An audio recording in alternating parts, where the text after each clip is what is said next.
Bonsoir tout le monde, bienvenue dans ce nouvel épisode des manuscrits de Mestre Aymon. Vous êtes bien sur la chaîne de la Garde de Nuit, donc l'association francophone de référence sur le trône de fer et George Martin. Et vous êtes dans notre format club de lecture. Donc pour celles et ceux qui nous découvriraient, on discute de livres, donc livres de fantasy principalement. Tous les mois, 2 ou 3 fois par mois, on se retrouve et on débriefe un livre qu'on a lu. Ce soir, comme vous pouvez le voir, on parlera de Excalibur de Gabriel Katz. Je suis John, je suis avec Lilou Bonsoir. et Namande. Bonsoir. Et avant de nous lancer dans cette conversation, je vais vous présenter, enfin, on va vous présenter les prochains livres que vous pouvez lire avec nous. Donc si ça vous intéresse de nous suivre et de discuter avec nous surtout, et comme ça vous saurez ce qu'il faut lire pour les prochaines semaines. Et ça continue donc dès mardi prochain, le 11 février, on lit Nettle and Bone de T. Kingfisher, qui est un livre qui a eu beaucoup de succès aux États-Unis, qui a eu le prix Hugo du meilleur roman en 2023, si je dis pas de bêtises, et qui est arrivé en France en fin d'année l'an dernier, qui raconte l'histoire en très gros, d'une princesse, enfin, de l'héritière d'un royaume, qui a vu ses sœurs être mariées au prince du royaume d'à côté, et donc en fait l'aînée est morte, la cadette l'a remplacée et est partie se marier là-bas, et donc de ce que j'ai compris, elle trouve ça louche et elle décide de monter une espèce d'expédition pour aller sauver sa sœur. Et ce qui a convaincu beaucoup de gens de vouloir lire ce livre, c'est que dans cette expédition pour aller rescuer, j'allais dire n'importe quoi, secourir sa sœur, il y a entre autres un poulet possédé par un démon. Donc voilà, c'est très intriguant, ça nous a beaucoup intrigué, on a décidé qu'on voulait lire ce livre et du coup on en parle la semaine prochaine, le mardi 11 février avec Willa et Yoda. N'hésitez pas à vous joindre à nous. Et un peu plus tard, au mois de février, le 27 février, qu'est-ce qu'on lit, Lilou? Alors on va lire le premier tome de Nevernight de J. Christophe. Donc ça va être le 27 février. Alors en gros, on va suivre une jeune femme de 16 ans qui s'appelle Mia, donc fille d'un traître dont la rébellion a échoué. Elle va se retrouver seule, sans amis, à errer dans une ville assez dangereuse. Et elle va intégrer une école d'assassins, le plus dangereux de toute la République, c'est l'Église Rouge. Et en plus de ça, elle a des dons cachés, elle peut parler aux ténèbres. Et voilà, elle est activement recherchée par le Sénat et des groupes qui veulent se venger de son père et de sa famille. Donc on va suivre toute son évolution et son apprentissage en tant que jeune tueuse à en devenir. Et donc ce sera avec Shrodi, Nympha et moi-même le 27 février.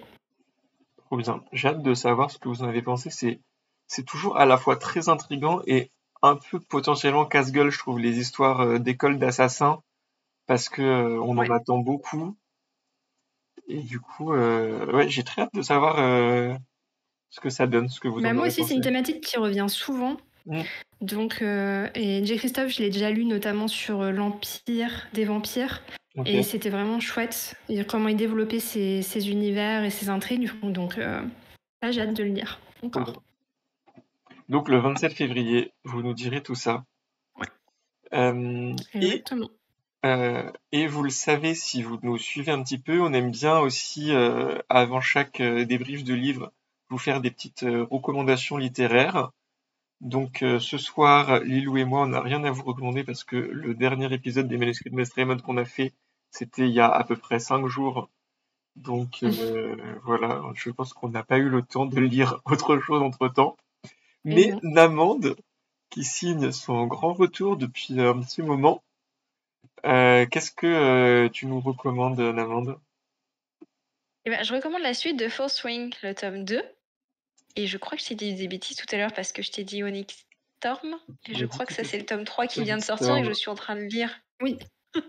Oui, tu Oui. recommandes Voilà, le mauvais. mon cerveau est très, très mauvais en ce moment. C'est Mais Iron c'est pas quelque grave, je chose, suis non? en train de le lire. Et Iron Flame. Voilà. Donc, si je lis le tome 3 actuellement qui est Onyx Storm, c'est que Iron Flame m'a plu. Tout C'est vrai, bêtement. En il y a une effet. logique, c'est une logique. Voilà, de Rebecca Yarros. Donc on est toujours dans on suit toujours les aventures de Violette, pour ceux qui ont lu le tome 1, dans cette école, cette école de guerre. Enfin, moi je le lis en anglais, donc ils disent War College, je sais pas comment je le traduirais en français. Ouais, une école militaire en français. Voilà, merci, école militaire. Et le tome 1, donc c'est de la romantaisie. Le tome 1, on en avait discuté un peu plus longuement lors d'un MMA.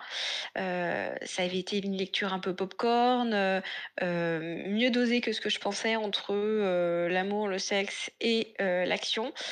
Et ben le tome 2, je l'ai trouvé sur la même lignée et plus intéressant dans le sens où je l'ai trouvé moins prévisible que le tome 1.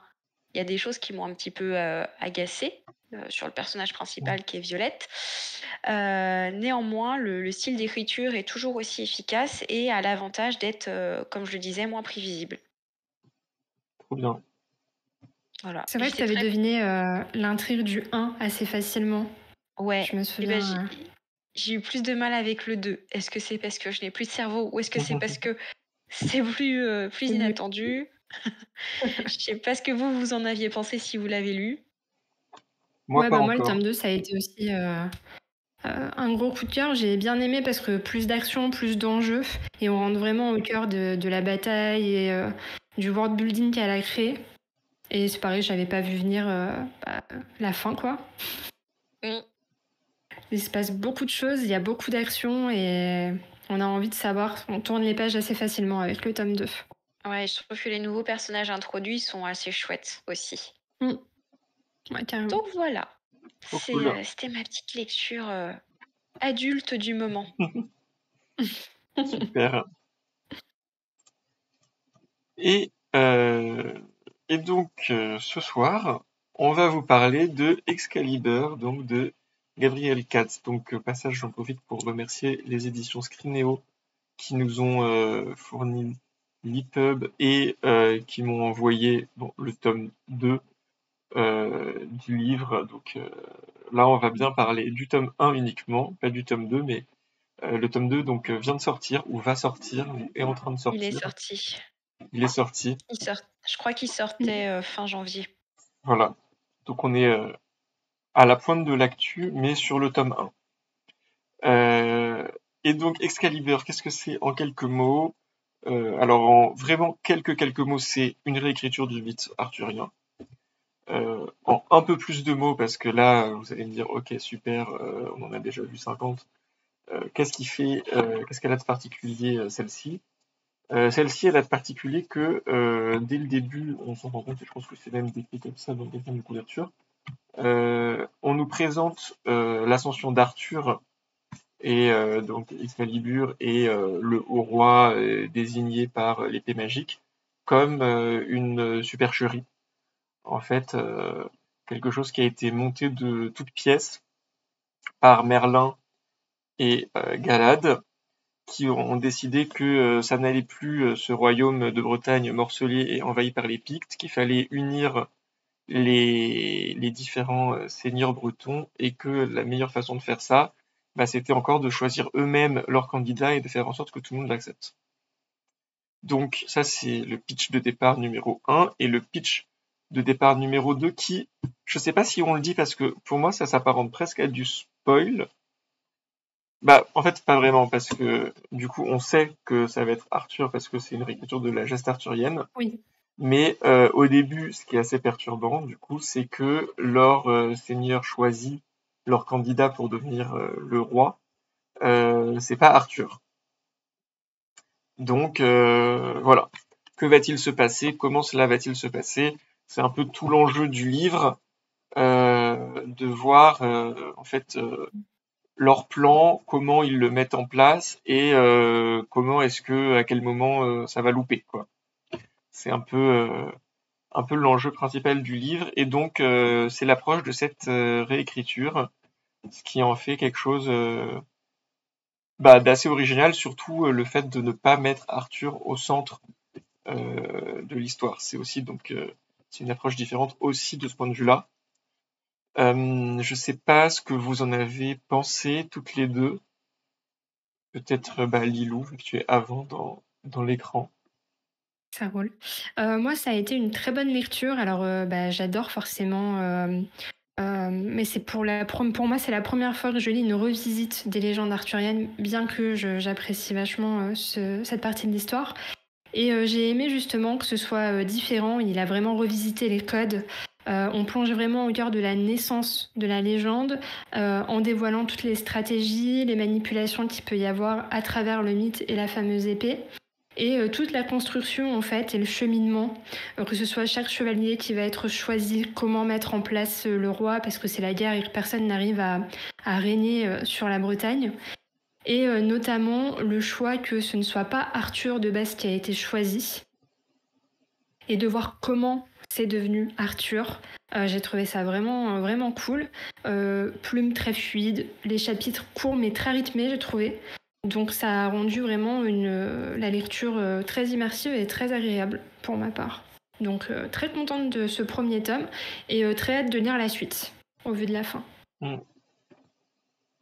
Donc Smiley est content. Oui. Namande, qu'est-ce que tu en as pensé? Moi, je ne m'attendais pas à moins d'un smiley content de la part de Gabriel Katz, que je connais depuis un petit moment. Pour la petite histoire, j'ai bossé pour les éditions Scrineo et le premier livre que j'ai dû défendre, c'était Eternia de Gabriel Katz, justement. Donc, je savais déjà qu'au niveau de la plume, je ne serais pas déçue. Je confirme, j'ai pas été déçue. C'est fluide, c'est percutant, et je retrouve ce que j'avais bien aimé aussi avec sa saga Le Puits des Mémoires, c'est très réalistique, en fait. Oui. Et typiquement alors ce que j'avais eu dans Le Puits des Mémoires, c'est que n'importe qui, tu trébuches, tu peux mourir. J'avais vraiment aimé ça chez Gabriel Katz. Et donc voilà, ce côté, cette plume très authentique, en fait, m'a plu. Cette réécriture du mythe, de comment on a créé une légende était très intéressante. Donc voilà, non, moi j'ai beaucoup aimé aussi cette lecture et j'ai hâte de lire la suite. Eh bien. Et Et moi, toi? du coup, moi, je suis assez d'accord avec ce que vous dites. J'ai trouvé ça très intéressant comme approche. Ce côté très complotiste quand même. Ce complot pour créer de toutes pièces un roi à partir de symboles. Je trouvais qu'il y avait beaucoup de choses très intelligentes sur effectivement comment fonctionne en fait un peu comment fonctionne l'espèce humaine en société en tout cas, donc la création de symboles, euh, le fait de manipuler les foules en fait, c'est toujours, je trouve ça toujours super intéressant quand il y a des gens qui manipulent les foules parce que quand c'est bien fait en tout cas alors en général c'est assez jouissif. Là c'est pas, il n'y a pas ce côté jouissif je trouve de la manipulation réussie, entre autres parce que c'est pas complètement réussi. Et aussi parce que je trouve pas pour le coup que les personnages sont particulièrement attachants. C'est pas des héros, donc c'est intéressant. Ils sont intéressants parce que justement ils sont pas, c'est pas des personnages héroïques, bons, etc. Du coup je me suis pas énormément attaché à eux par contre. Et je voulais dire un autre truc, mais je me suis perdu dans ma digression. Donc ça Tu me veux dire que reviendra. le cerveau qui ne va pas est contagieux? Exactement. Qu'est-ce que tu nous as fait, Namande? Navré. Non, mais du coup, ouais, donc ça, très intéressant sur cette approche. J'ai trouvé peut-être un peu des facilités quand même parfois, en particulier avec l'argent qui sort de nulle part, les choses qui se passent quand même très bien, à part le moment où ça se passe pas bien. Euh, voilà. Et donc je fais forcément mon rabat-joie un petit peu, mais quelques trucs qui m'ont perdu. Donc je suis d'accord, la plume est très fluide, ça se lit très vite. Malgré tout, j'ai trouvé que ça manquait parfois un peu d'indication de timeline. Enfin, entre les chapitres, il y a des gros bonds dans le sang, dans le sang, Ouais. dans le temps. On est parfois un peu perdu. Et l'autre bémol que je pourrais mettre pour l'instant, c'est j'ai trouvé que les personnages féminins étaient rares déjà et toutes très très très très très très très très très belles. C'est-à-dire que c'est Guenièvre, c'est la plus belle fille du monde qu'on ait jamais vue. Morgane, c'est la plus belle fille du monde qu'on ait jamais vue. Viviane, je suis pas sûr qu'elle soit décrite comme la plus belle fille du monde qu'on ait jamais vue. Non, non, au contraire, c'est plutôt de mémoire la petite rondelette. Je crois qu'elle a des taches de. Avec Enfin, les taches de rousseur. c'est Tout à fait, ouais. ça. C'est vrai. Donc Et pas elle, Viviane. par rapport à sa sœur Morgane. Ouais. Ouais. Mais bon, Morgane et Guenièvre, j'ai trouvé que les deux, elles avaient ce cliché de oh là là, elles sont vraiment trop belles et tous les hommes qui les voient sont amoureux d'elles, quoi. Donc sur cet aspect-là, je trouve qu'il n'y a pas eu un gros travail de réécriture du mythe et de réarrangement. Là où il y a plein de trucs qui sont des clichés habituels, ou que ce soit le roi super héroïque, super juste, super droit, etc. Où là on va te dire bah en fait non, ça a été réécrit. Les chevaliers qui sont héroïques, magnifiques, géniaux, tu te dis ok en fait ça a été déformé par l'histoire, ça a été réécrit. Par contre, ouais, les filles, elles sont trop belles et quand on les voit, on est amoureux d'elles. Donc ça, j'ai trouvé un peu dommage. C'est mon chipotage principal. Voilà. Mais dans l'ensemble, t'as aimé. Mais dans l'ensemble, j'ai aimé. Oui, il faut que je mette mon smiley. Voilà. Dans Ah, on est l'ensemble, tous dans contents. l'ensemble, j'ai aimé. Je suis quand même content. Même si voilà, j'ai des râleries, j'ai aimé quand même. Non, mais j'ai des râleries aussi. C'est juste que Oui. c'est un de mes auteurs chouchous, donc j'ai pas trop envie de râler, mais je vais râler quand même. Je suis navrée. Yes, on va râler. Je te rejoins notamment sur les histoires de timeline. Ouais. Ouais, on se perd vachement. C'est vrai que des fois, je savais plus. En plus, les noms sont quand même. J'ai dû prendre des notes. Alors, les plus connus, comme par exemple Gauvin, Perceval, Lancelot, etc., ça va. Mais certains, franchement, j'avais du mal à les retenir, notamment quand on change de POV. Un coup, on va suivre le Seigneur de Kent et un coup, on revient à Camelot. Des fois, j'avais du mal à savoir où on se situait et ce qui se passait. Mm. Donc, j'ai ressenti ça aussi, comme vous. Moi, un autre Il truc. est sur. Ouais, non, vas-y. Pardon. Sur l'histoire de la timeline, il y a aussi des moments où on parle par exemple de, je crois que c'est Bohort et Galahad. Oh, bah, on l'avait pas vu depuis 15 ans, du coup il devrait en avoir 30 ou je sais pas quoi, mais t'apprends qu'il en a 35. Enfin, j'ai été gênée à un moment donné sur ils sont partis combien de temps, ils ont quel âge en réalité, mais attends Arthur, s'il s'est passé ça, il devrait avoir 20, mais alors pourquoi lui il en a 10. Enfin, je lis des chiffres au pif, mais vraiment, c'était ça. J'avais un sentiment de chronologiquement, il y avait quelque chose qui allait pas. Mm. Oui, outre les sous entre les chapitres, moi je pense plus le Mm. moment où t'as Galad qui va voir Gauvin et il parle Oui, c'est ça. d'Agravin, c'est ça, hein.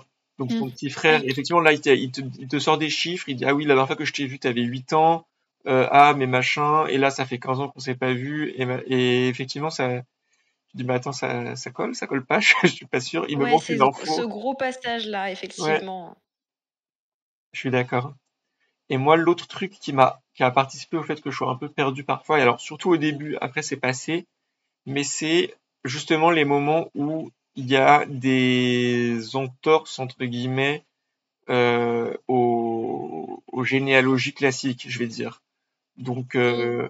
le côté que, alors ça c'était le moins grave, enfin le moins grave, je sais pas, ça m'a moins fait bizarre parce que tu comprends et tu t'adaptes, mais que Viviane soit la sœur de Morgane, soit la sœur d'Arthur, enfin que tout ça, ça soit une Oui. fratrie, je suis là, ok, euh, pourquoi pas. Et ce qui m'a beaucoup perturbé au début, c'est justement Galad, que Mm. déjà j'étais genre pourquoi il est là, Galad, et qu'en fait Galad, ça soit Lancelot. Et là, j'étais quoi? Comment ça, Galad, c'est Lancelot? C'est deux personnes différentes normalement. Donc ça m'a un peu perdu au début. Après voilà. Après je me suis dit bon bah écoute, on est dans une réécriture, on est dans une autre histoire. T'es pas obligé de retrouver effectivement à l'identique les personnages tels que tu t'y attends. Mais du coup, j'ai trouvé que c'était un peu perturbant au début, effectivement, ce genre de changement. Ouais. Surtout, effectivement, le Galad, Lancelot. Déjà, j'ai dû les revérifier. Attends, c'est qui Galad? Mm. Ah, mais Ouais, ouais, moi aussi. il est pas là Mais normalement. Ah, j'avoue, j'ai fait ma liste de personnages avec c'est le demi-frère, le fils adoptif, le machin, pour être sûre de pas me tromper. Parce que c'est vrai qu'ils donnent des petits détails un peu distillés à droite à gauche. Des fois avec, bah, par exemple, Galad et Lancelot. Euh, Ça nous dit Galad tout le temps, puis de temps en temps, on nous ressort son surnom de Lancelot. Donc Ouais. c'est vrai que là-dessus, ouais, on pouvait vite Et ça, se perdre. j'ai vraiment pas compris en plus ce que ça apportait pour le coup. Parce que te mettre Morgane, Viviane, Arthur, Kay, tout ça dans la même famille, frères et sœurs, tu te dis ok, ça rajoute des enjeux dramatiques, ça rajoute des raisons pour lesquelles ils se connaissent, ils peuvent interagir comme ça, etc. Mm. Fusionner Galad et Lancelot, j'ai pas bah, compris. j'ai peut-être une hypothèse qu'il faudrait voir dans le tome 2. Lancelot, dans le mythe arthurien, c'est celui qui est en rivalité avec Arthur. Il y a l'amour de Guenièvre, etc. Galahad, c'est le fils de Lancelot et c'est celui qui va aider, qui est un peu la rédemption, quoi, qui va aider à trouver le Graal, etc. Est-ce que dans cette réécriture réalistique du mythe, on n'aurait pas un moment donné où il va y avoir de la merde et on l'attribuera à Lancelot et Mm. ensuite, le côté rédemption, on l'attribuera à Galahad. Comme s'il y avait eu deux personnages, mais en réalité, c'est juste lui qui manipule pour se faire bien voir. Un peu genre qu'il ait deux identités, deux facettes et qu'il y ait Ouais, sa facette où il fait de la merde et sa facette où il rattrape le coup. c'est ça. C'est une C'est malin. supposition, Ouais, hein. c'est intéressant. Mm, Ouais, mais c'est pas bête en vrai. mm. Parce que le nom Lancelot, il est connu que des cousins là. Donc, Ouais. enfin, il me semble dans le récit. Donc oui, ça peut Je être crois. une bonne idée. Je me fie à tes instincts parce que dans Force Wings, t'avais tout deviné. Donc écoute, je garde ça en tête. Et Ah, je te redirai si c'est le ouais. cas dans le tome 2 en mode bien joué. Bien vu. Euh, ok, alors, si on suit notre schéma, notre propre schéma à nous, qu'est-ce que vous dégageriez en points forts principaux? Alors, potentiellement des qu'on aurait déjà abordé, mais qu'on pourrait du coup développer un peu plus. Qui veut dire son premier point fort? Bah moi, je peux commencer. Moi, j'ai bien aimé la facilité dans laquelle on rentre dans l'histoire. Et surtout la créativité qu'il a eue à mettre le mythe en place parce que tout est détaillé. Ça, j'ai vraiment bien aimé parce que c'est quelque chose que je m'étais jamais posé comme question finalement, de comment ça a été fait et de suivre toutes les étapes euh, de leur complot, des alliances qu'ils font entre eux et du schéma qu'ils préparent pour le contrôle de masse par la religion, comment ils vont réussir à mettre ça en forme et comment. Donc vraiment l'immersion au sein du mythe et de voir toutes les ficelles, tous les complots et toutes les manigances qu'ils mettent en place.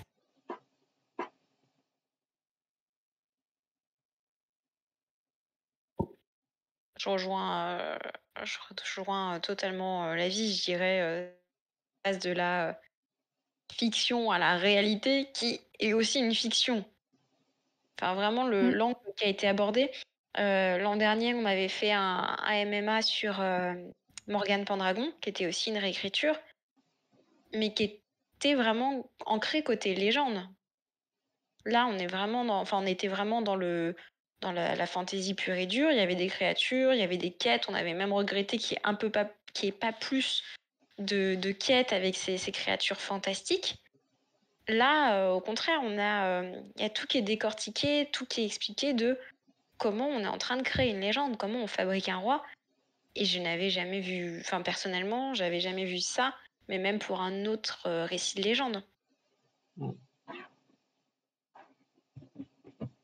Ouais, bah, je suis d'accord avec vous, hein. C'est toute cette approche, effectivement très, j'ai envie de dire, pas premier degré, mais ouais, très pied sur terre, quoi, très, Mm. un peu sale, entre guillemets, enfin, de cette idée ouais, les mains dans le cambouis, parce que ça n'existait pas à l'époque, mais Ouais. tu les On n'a pas vois. l'impression de lire une fantaisie. On a vraiment l'impression de lire un récit de voilà comment ça s'est passé, comment on a réfléchi, comment on a pensé à mettre en place un roi, parce que personne n'arrive à régner sur la Bretagne, parce que c'était vraiment... ouais, franchement, on pourrait croire que c'est vraiment ce qui s'est passé, tellement ils ont... C'est super bien écrit là-dessus. J'avoue, j'étais bluffée. Ils ont pensé à tout. Il a pensé à tout dans les moindres détails de comment planter l'épée, ben, on va en faire deux, etc.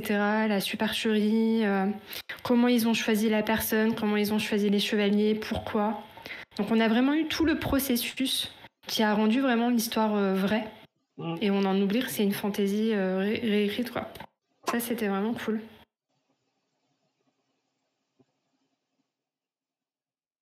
Et après, ça va être le choix aussi qu'il a fait par rapport au personnage, mais ça, j'ai pas envie de développer parce que ça pourrait en spoiler certains et ce serait dommage. Mais par rapport à certaines caractéristiques, notamment de Arthur, Ouais, j'ai trouvé ça très intéressant. ok, ça on en reparle tout à l'heure.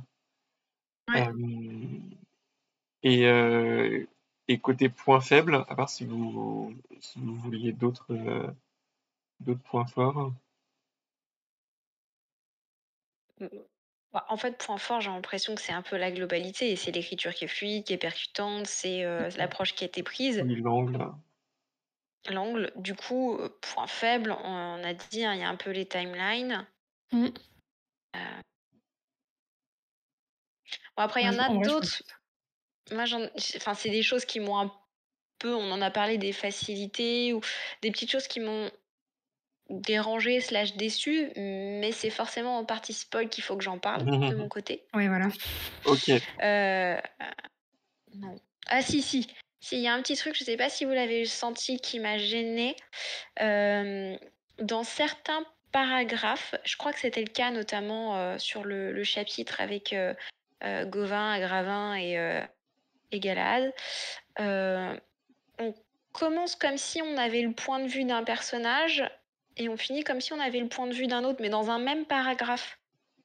Ça m'a légèrement gênée. Hmm. Moi, ça m'a pas Je sais trop pas si... gêné. Je suis assez sensible à ce genre de choses en général, mais là, j'ai trouvé que dès le début, on était plutôt dans une narration externe, en fait, qu'on n'était jamais vraiment dans le point de vue d'un seul personnage. Mm. Et du coup, j'ai pas été gêné par le fait que on ait parfois l'impression d'être plutôt du point de vue de l'un et parfois plutôt du point de vue de l'autre. Enfin, ouais, ça m'a pas trop gêné pour une fois, j'ai envie de dire. Bah, tu ressens bien, hein, que c'est effectivement un narrateur externe. C'est juste que, ouais, des fois, quand c'est dans le même paragraphe, ça me fait Mm. bizarre. Ouais, non, mais je vois ce que tu veux dire.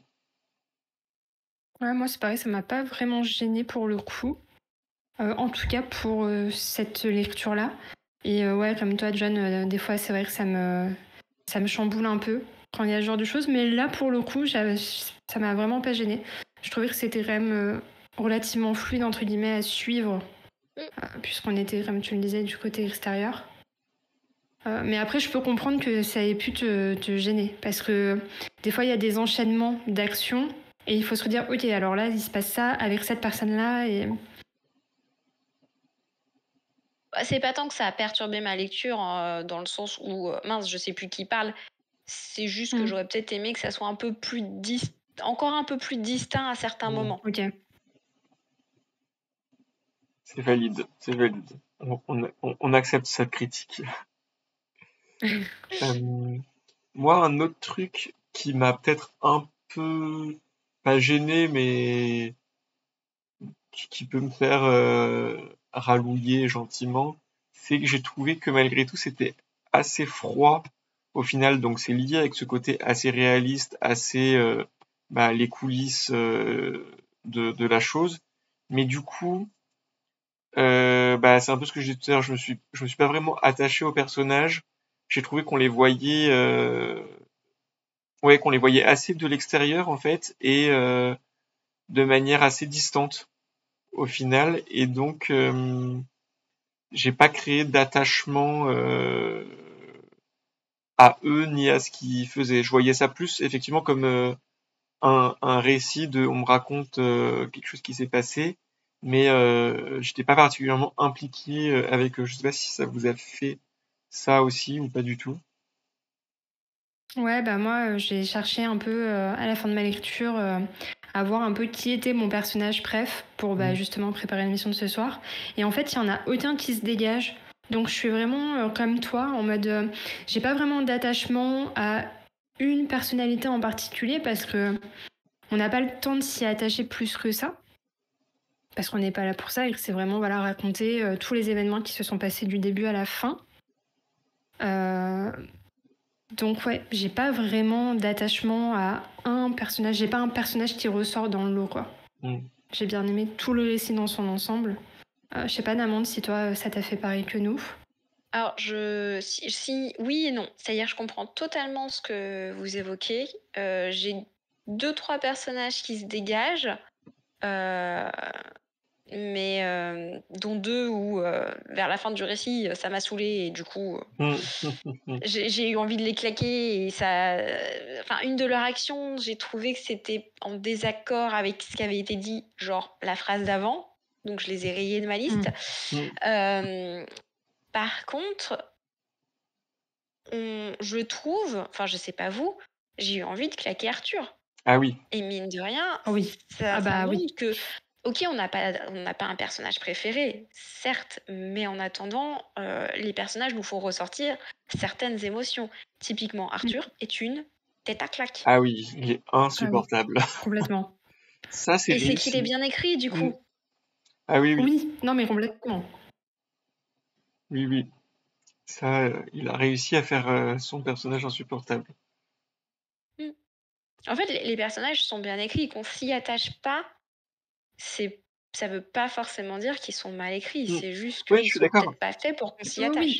Je suis d'accord, je suis d'accord. C'est pas, pour moi, c'est pas, ça veut pas dire que c'est mal écrit. C'est un choix probablement de faire, voilà, ce qu'on disait, des personnages qui sont plutôt gris quand même, qui vont un peu manipuler les choses, etc. Donc là, c'est complètement un ressenti personnel. Moi, j'aime bien avoir quand même des personnages auxquels je m'attache et pour lesquels je m'investis. Là, du coup, je m'investis moins dans ce qui se passe. Donc, je suis spectateur. C'est bien fait.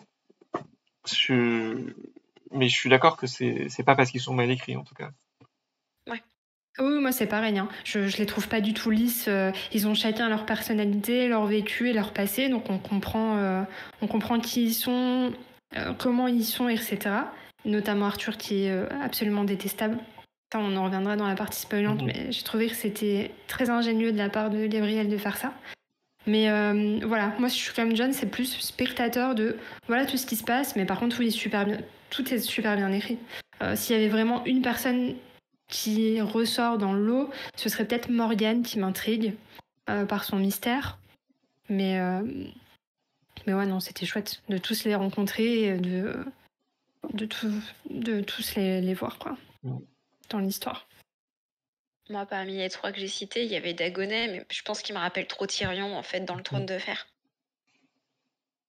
on reparle des personnages dans la partie spoil, c'est Tout à très l'heure. bientôt, je pense. Ouais. Parce que là, est-ce qu'il y a d'autres sujets dont on peut parler sans spoiler? Moi, là, comme ça, je vois pas, parce que même tout ce qui est la thématique, la réécriture du mythe, etc., Ouais, ce serait dommage dire en de quoi c'est spoiler. réécrit, ouais. Donc, On a plein de choses à dire, mais ce serait rentrer dans les détails, quoi. Bah ouais, oui. très bien. Bah, du coup, si vous nous regardez, que vous n'avez pas lu le livre et que vous voulez le lire, je vous suggère d'aller le lire et de revenir écouter la suite plus tard. Si vous avez déjà lu ou si vous vous en fichez d'être spoilé, restez avec nous. Et on va aborder la partie spoil, donc officiellement ouverte. Est-ce que vous voulez d'abord revenir sur certains sujets que vous n'avez pas pu aborder dans la première partie? Ou est-ce que ça reviendra au fil de la conversation et on part sur la section personnages Ouais, bah on commence à qui parler va des brasser? personnages là, donc on peut continuer. Ouais. Ouais. Donc perso préf, du coup peut-être on te rend la main Namande vu que t'étais bien parti. Ouais, j'ai beaucoup aimé Dagonet, mais vraiment Dagonet, pour moi, c'est, j'ai pas de meilleure description que Tyrion, Trône de Fer. Je sais pas si c'est fait exprès ou pas, et je regrette de pas l'avoir vu plus. Il est drôle, il est intelligent, et j'aurais vraiment, vraiment bien aimé, qu'il soit un peu plus présent. Après sinon, j'ai beaucoup aimé, Myrdine, donc Merlin et Viviane. Mm. Ils m'ont juste déçue sur leur comportement à la fin, quoi. Ouais, moi aussi. J'avais pas forcément besoin. Il y a pas du tout besoin, le reste, l'amitié, c'était très beau, surtout que une phrase avant, tu as justement Viviane qui dit: «Ah non, non, non, je ne céderai pas, on est juste amis» ou je sais pas quoi et la phrase d'après, ils sont en train de s'embrasser, tu te «Mais non, Mm. tu Mais, venais de dire que tu le ferais pas!» mais déjà cette phrase, pour Ouais. moi, elle signe elle est déjà de trop entre guillemets, je trouve, parce qu'à partir du moment où elle dit je ne céderai pas, ça veut dire qu'elle a cette envie et ça veut dire que cette relation amicale slash mentor-pupille slash Mmh. respect a basculé et en fait n'est pas une relation platonique d'amitié, mais une relation avec un enjeu sentimental. Et je suis d'accord que ça aurait été, j'aurais bien aimé aussi que ça soit un exemple de relation homme-femme en plus Ouais. qui soit une relation de respect mutuel, qui soit une relation d'estime. Ils auraient pu avoir une plutôt belle relation, effectivement, ce côté il m'estime parce qu'il a reconnu mes capacités, je l'estime parce qu'il est très intelligent, etc. Et là, on retombe dans un truc un peu plus cliché. Euh, et je trouve, je sais pas si je fais peut-être un grand pas, mais dans l'ensemble, j'ai trouvé que ça retombe dans tout son traitement des personnages féminins et des relations hommes-femmes, qui est vraiment pas le point fort du livre, qui est un peu la partie la moins subtile et Mmh. la plus classique et cliché, quoi. Que ce soit du coup cette relation mentor pupille qui en fait se transforme en une attirance et elle oh là là il m'a vu, il a vu mes qualités, je suis amoureuse de lui et lui oh là là elle me respecte moi qui suis plus grand, plus sageant, plus sageant. Oh là là, je sais plus parler. Plus savant, plus sage et plus intelligent et du coup ça m'attire beaucoup, j'aurai mes vœux. Et pour moi ça vient s'inscrire dans toute cette logique-là, en fait, chacune des personnages féminins, elles sont, pour moi, elles sont assez dans des clichés, quoi. Guenièvre, qui est la femme froide mais sauvage, enfin sauvage, on n'en sait rien encore, mais voilà, qui méprise tout le monde, qui va dans la nature, mais qui va tomber pour celui qui la confronte et qui ose lui tenir tête et qui réussit à la suivre dans la forêt. Voilà. Morgane qui a trouvé quelqu'un qui l'a respecté non pas pour sa beauté mais pour son intelligence et qui est enfin respecté et qui machin et qui du coup va être impliqué, etc. Enfin, je trouve que ouais, les trois, voilà, et sachant que les autres moments où on entend parler de femmes, c'est globalement via les chevaliers qui sont pas du tout éduqués au sujet féministe. Disons que ce soit Tristan qui nous raconte son grand amour avec cette femme qui était également très très très très belle et que du coup ils ont trompé leur mari et femme respectifs et globalement je suis pas sûr qu'on nous parle beaucoup d'autres femmes en fait dans toute cette histoire donc Non, il y a une autre sœur, je sais pas si elle reviendra, c'est Hélène. aucun souvenir d'elle. Ça m'a pas marqué. Ça m'a marqué parce que je crois que dans la Ah oui légende oui oui arthurienne, je ne sais pas, oui mais dans Morgane Pendragon de Jean-Laurent Del Socorro, je l'ai bien dit, oui hein, rassurez-moi. oui oui c'est ça. Oui, je crois que oui. Si je dis pas de bêtises, c'est la fille du roi pêcheur, Oui donc elle c'est a la une femme de grande Lancelot importance. normalement il me semble. Ouais, Ok. c'est ça. Donc, je m'attendais à la revoir justement. Quand j'ai vu qu'ils l'avaient intégrée à la fratrie, je me suis dit, ah, c'est intéressant, qu'est-ce que ça peut donner plus tard? Mm. C'est vrai que j'avais tilté. En fait, j'avais d'autant plus, je m'en souviens maintenant, j'avais d'autant plus tilté quand il avait commencé à nous dire que c'était tous des frères et sœurs, qu'il y avait Mm. aussi Hélène dans le lot. J'étais genre, bah ok, donc Kay, Arthur, Morgane, Viviane et Hélène. T'as dit, ok, il y a une seule famille dans toute cette histoire. Je vais tous les mettre là, ils sont tous frères et sœurs. Mais comme on la revoit pas du tout après, j'avais complètement oublié. Ouais, pareil. Mais voilà, je crois que c'est avec effectivement les deux Iseux, parce que je crois qu'elle s'appelle Iseux, hein, les Oui, deux c'est de Iseux les deux. Tristan. Je suis pas sûre qu'on parle d'autres femmes, Non, bah il y a effectivement. toutes celles qui se font Ah, moi, je serais pas non plus. violer et torturer par les Saxons. Oui, c'est ça. Qui sont là pour faire un enjeu dramatique. Regardez ces barbares qui tuent des femmes. Mm. Il y a une servante dans l'auberge, je pense, qui se fait un peu draguer et reluquer dans l'auberge avant qu'il se tape avec les Saxons. Mm. Je pense que une servante qui leur apporte à boire, un truc comme ça, je pense. Mais... Par contre, tu as dit un truc intéressant, hein, John, c'est que les femmes sont appréciées pour leur esprit. Morgane, c'est l'esprit, femme fatale, mais c'est son esprit qui attire, et puis le fait de pouvoir aussi mettre à bas Arthur, c'est Vortigern? Vortigern, un truc comme ça, ouais. Vortigern. Vortigern, ouais, qui l'intéresse.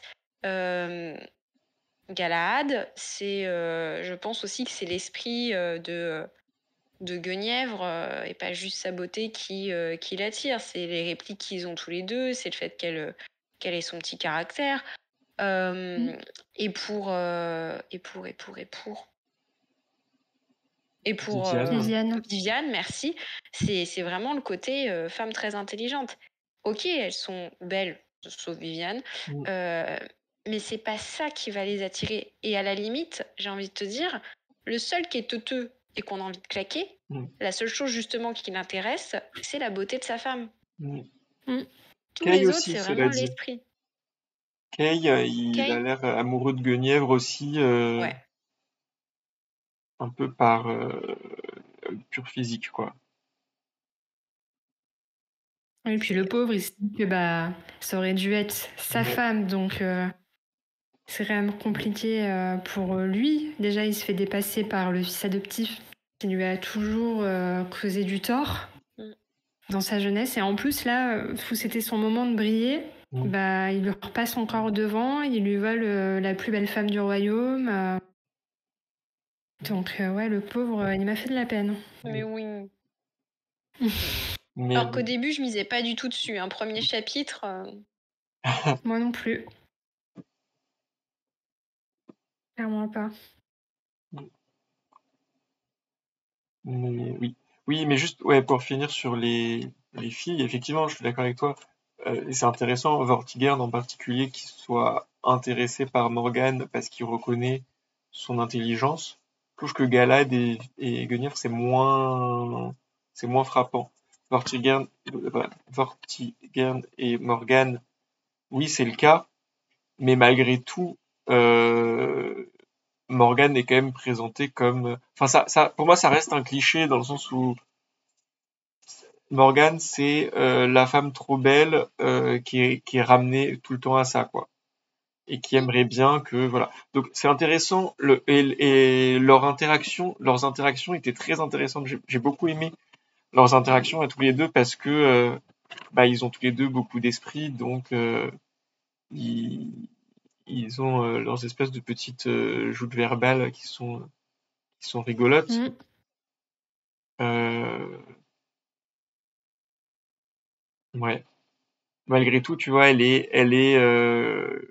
elle est complètement ravie d'avoir été regardée et remarquée, et du coup, euh, elle va pas se poser de questions et elle va dire OK. Après, il y a le côté aussi, c'est une très bonne opportunité pour elle. Il y a un côté très arriviste et calculateur dans cette affaire, hein. Mm. Mais ouais, ça m'a pas convaincu sur le traitement, même si c'est pas des personnages, en tout cas Morgan, c'est pas un personnage que j'ai détesté. C'est un personnage qui avait des côtés intéressants. J'ai un peu peur de ce qu'elle deviendra et de comment elle va évoluer. Je trouve que là on en est à un stade où c'est un peu qui tout double. C'est-à-dire que soit elle s'enfonce dans le cliché de la sœur un peu méprisée qui veut se venger et un peu manipulatrice mesquine, soit il en fait un truc un peu plus intelligent, je sais pas. Ouais, c'est mes grosses attentes aussi pour la suite, de voir comment va être abordée et traitée Morgane. Parce qu'effectivement, mise de côté, là, elle a une belle opportunité de pouvoir, entre guillemets, se venger.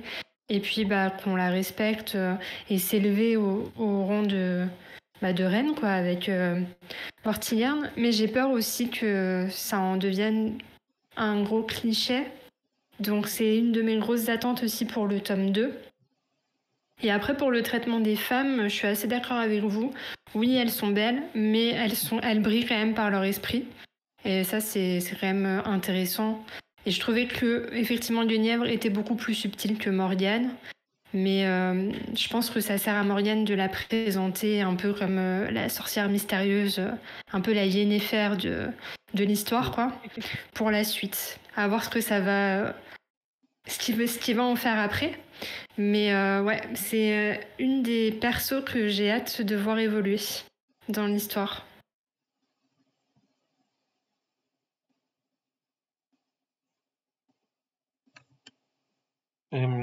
Du coup, à part les filles, donc t'as cité vite fait Merlin. Je pense que ça mérite il mérite qu'on revienne sur lui un peu quand même. C'est un personnage.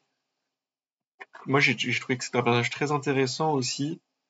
Ce côté très terre à terre. Alors déjà, c'était très drôle de faire de Merlin un, je sais plus ce qu'il est, mais un haut gradé de l'Église catholique en tout cas.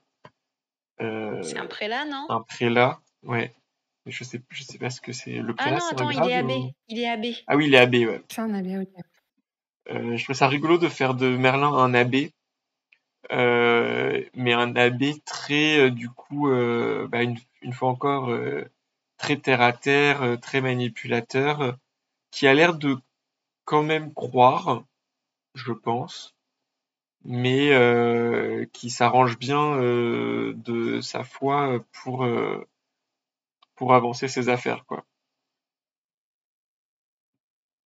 Malgré cette déception, effectivement, avec Viviane, euh, qui Oui, risque en il a plus de... renoncé assez facilement à ses convictions Ouais. pour Viviane, malheureusement. Mais c'est intéressant ouais, de le retrouver pas en enchanteur classique, mais en homme d'église, bien qu'il traîne derrière lui quand même ce mythe de... Comment il l'appelle? C'est l'homme qui parle au nuage. C'est Ouais. ça. Je J'ai trouvé ça vraiment sympa d'avoir ce petit clin d'œil-là. Et de toute façon, voilà, il traîne une réputation un peu d'enchanteur, malgré que ce soit un homme d'église. Et c'était assez chouette de le voir dans ce rôle-là, parce que effectivement, la religion, c'est ce qui a pu contribuer à la contrôle de masse, notamment là en temps de guerre, qui se servent de ça. C'était assez ingénieux de la part de l'auteur de le présenter comme ça. Ouais. Et tout ce C'est vrai. traitement de la religion, parce que même quand tu vois l'archevêque, en particulier à la fin, qui dit bon bah là, de toute façon, nous pour prendre un parti dans cette histoire, en fait, on va complètement attendre de voir qui est le gagnant pour dire que oui, c'est lui que Dieu favorise, celui que Dieu a choisi. Donc de manière très claire, on montre que les gradés de l'Église, en fait, c'est des politiciens comme les autres, juste ils ont Tout à un fait. pouvoir assez différent. Même sans attendre la fin, il fait controverse, Merlin, auprès des différents religieux. Et t'en as un qui le défend en disant: «Mais attendez, vous, vos scores de conversion, par Mm, rapport à ses scores de conversion, c'est rien du tout. Donc oui, vous le laissez tranquille, Merlin». mm, oui, oui. Oui, c'est pas très orthodoxe, sa façon de faire, mais il y a des résultats, Ça donc on le fonctionne. garde. Exactement. Mais du coup, ouais. Moi, le seul truc qui je sais pas si c'est le seul truc, mais un truc qui m'a un peu gêné avec Merlin, c'est effectivement ce qu'on disait tout à l'heure, le côté où parfois ça paraît trop facile. Euh, En particulier cet argent qui tombe du ciel. Euh, il a l'air, alors on nous dit que il est bon gestionnaire, ils font une liqueur dans son abbaye et qu'ils la vendent, etc. Ils ont dû en vendre des paquets de tonneaux de liqueur par contre, parce que là, c'est budget illimité cette affaire, donc C'est le cheat code dans les Sims, OK? C'est le ouais, Motherload. c'est ça. Ah, mais c'est clair. Il Ah a ouais, dit non complètement. mais je vais pas aller au travail pour pouvoir me construire ma super maison quand même. Je vais faire argent magique, hop là, c'est bon, on peut faire tous les travaux qu'on veut. Budget illimité Ouais, pour remettre Kaamelott Écoute, c'était pas criminel. cher. oui, C'est ça.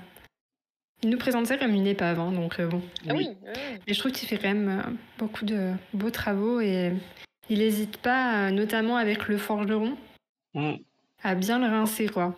ouais. Mm. Donc, ouais. Donc Merlin, ouais, J'aimerais bien comment, l'avoir en vrai, cette épée. quoi? J'aimerais bien l'avoir en vrai, cette épée. Ouais. Carrément. Et je t'ai interrompu. Ouais, je me demandais donc qu'est-ce qui va devenir Merlin parce qu'effectivement là il a fait ses premières erreurs. En vrai, il commence parce qu'on dit il embrasse Viviane, il aurait pas dû machin. En vrai, il fait une première plus ou moins erreur. Alors est-ce que c'en est une ou pas? Mais quand il fait la lettre pour garder Viviane, Mmh. où là il grille un peu une cartouche auprès d'Arthur quoi. Donc derrière. Est-ce qu'ils vont se faire griller? Moi, je vois pas comment ils pourraient ne pas se faire griller. Donc, Ils vont forcément se faire ouais. griller.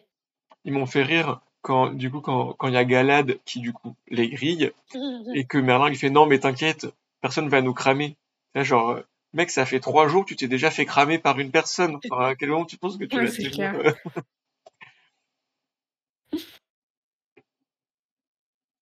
Donc De ça, toute ouais. façon, c'est notamment à cause de ça que Arthur décide de partir tout seul pour aller rencontrer Vortigern. Donc, ces actes ont quand même des conséquences, Mm. malgré tout. Ouais. Donc oui, c'est ses premières erreurs, en effet. Mais c'est dommage parce que j'étais contente d'avoir une amitié homme-femme comme ça. Je me suis dit, ah, c'est chouette et tout. C'est pas souvent, ouais. Et non. Mm. Fallait qu'il y ait de la petite romance. Donc ouais. Côté-là, dommage. Après, si c'était son plan d'action pour commencer à faire plier un peu Merlin et qu'il fasse des erreurs, parce que là, dans l'ensemble, depuis le départ, il laisse rien au hasard, Merlin. Vraiment, son plan, il est nickel, quoi. Donc, oui. Oui et non. Oui et non, parce que dans les facilités, justement, je ne comprends pas comment Arthur a pu passer quasiment 1 an sur place. Il était juste censé faire la route avec Viviane. Il l'amène. Ok, bonjour, merci, au revoir. Ça manque, je pense,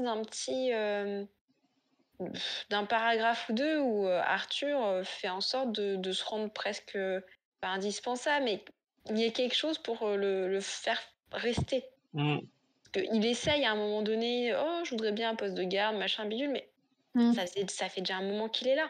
Galad le supporte pas. On voit bien qu'il insupporte Kay aussi, qui est pas à l'aise en présence de son frère. Juste jartez-le. Il n'y avait aucune raison de le garder aussi longtemps. Oui, je suis d'accord qu'il y a eu beaucoup de complaisance envers Arthur et un peu, on sait pas trop pourquoi. Effectivement, alors qu'en plus, quand même, il fouine. Il y a un moment, il écoute à leur porte, etc. Pourquoi il le garde? Pourquoi il se méfie pas de lui? C'est peut-être un peu facile pour nous à dire parce que à partir du moment où c'est Arthur, on sait que c'est de lui qu'il faut se méfier parce qu'on sait que c'est lui qui va prendre l'épée. Oui. Donc on est peut-être un peu biaisé, mais c'est vrai que non seulement il est insupportable, il est inutile et il est un peu louche, quoi. Donc je veux dire, Galad, il avait envie de buter le forgeron. Il l'a pas fait à cause de Tristan, mais il avait envie de le buter. Donc, et il lui avait rien fait, ce pauvre forgeron. Alors Arthur, qui supporte même pas. Ouais. C'est vrai. Vraiment, à la limite, tu lui donnais une mission pour aller ailleurs. Voilà, ça me manque d'un petit paragraphe ou d'un petit entre un paragraphe et un chapitre pour justifier le fait qu'il reste. Et ça paraît presque un peu facile du coup le moment où c'est Arthur qui sort Excalibur, où tu te dis parce que c'est un peu le truc qu'on attend depuis le début. On sait que Arthur à un moment va se débrouiller pour sortir l'épée et du coup j'ai trouvé, alors c'est peut-être un peu fort, mais je sais pas comment le formuler autrement, mais que ça avait presque un peu fait plouf, quoi. Enfin, le côté, en fait, ça paraît un peu facile, encore une fois, que Arthur, au bon moment, il va aller sortir l'épée. Parce que donc j'imagine je sais pas, qu'il les surveillait, qu'il a vu qu'ils avaient fait l'échange ou. Je pense parce qu'il a dû, suite à la conversation qu'il entend, il comprend que tout va être fait, fabriqué, et pour moi, il les observe la nuit, il les surveille, quoi, clairement. Ouais, mais du coup, ça. Pour moi ça aussi. facile. Pardon. Je sais pas, ouais, moi aussi j'ai trouvé ça un peu facile parce que y a pas. En fait, on les voit jamais lutter contre ça, donc. Tu vois, c'est genre, il arrive, il se prépare, et là, eux, ils sont dans leur tente en train de se dire yeah, let's go, on y va, on est prêt. Et là, quelqu'un sort l'épée. C'est là, genre, en fait, je sais pas, vous avez fait l'échange, vous restez au ras de la barrière jusqu'au moment où elle s'ouvre. Enfin, tu vois, Oui. Mais tu vois, c'est ça que je trouve aussi intéressant dans les récits de Gabriel IV, c'est que ça peut arriver dans la vraie vie. Il le dit en fait, Galad. J'ai mis le mauvais mec. J'aurais dû mettre Tristan, j'aurais pas dû mettre Gauvin. Et c'est une erreur que tu aurais pu faire dans la vraie vie. Tu vois, moi je trouve que c'est une erreur. Moi je pense qu'en fait il aurait même pas dû mettre Tristan, il aurait dû rester lui en fait. Enfin, c'est vraiment le moment où tu peux pas te permettre de laisser cette pierre et cette épée sans surveillance. Enfin, et donc laisser mais juste. c'est Arthur qui avait bien joué le jeu parce qu'ils se méfiaient pas de lui. Donc, ouais, mais tu vois que Galad qui se méfie de tout le monde, que là il laisse l'épée sans surveillance. Enfin, quel besoin il a d'être dans la tente avec Kay? Déjà laisser l'épée sous la surveillance de Tristan, qui au moins est au courant et sait qu'il faut vraiment faire attention, J'aurais trouvé ça Mhm. quand même un grand geste de confiance de la part de Galad qui est pas, Mhm. on n'a pas connu pour sa confiance pendant tout du long quand même. Euh, et là, tu vois, dire, ok, bah oui, j'ai laissé Gauvin parce que Gauvin, c'est un bon chevalier. C'est là, mec, c'est genre le moment pour lequel tu travailles depuis je sais pas combien de temps. C'est le moment critique et c'est le moment où en fait il y a le plus d'enjeux parce que autant quelqu'un qui dit ah oui, il paraît que machin, il a fait une enclume, tu peux essayer de dire c'est des ragots, des racontards, lutter contre le truc. Quelqu'un qui te dit ah oui, il paraît que je sais pas quoi, enfin les autres éléments, tu peux essayer de les gérer a posteriori, de maîtriser les dégâts, etc. Là, l'épée, tu peux rien faire. Et en fait, c'est un endroit qui est quand même accessible. Il y a tout un public autour, etc., qui est déjà là. Tu vois, qui reste pas à surveiller toute la nuit, pourquoi pas, mais à partir du moment où il commence à y avoir des gens, euh, ouais, moi, ça me paraît un risque, quand même, un risque énorme qui prennent et qui, du coup, laisse Arthur. Alors, oui, Arthur, il s'est placé au bon endroit, il s'est un peu intégré, il a dit, ah oui, je vous aide à garder, machin, à surveiller. Gauvin, il sait pas qu'il faut se méfier parce qu'il pense que c'est un vrai truc magique, divin, etc.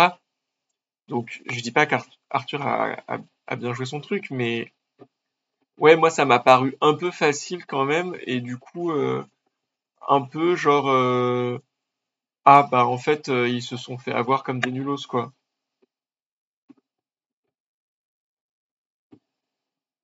Voilà.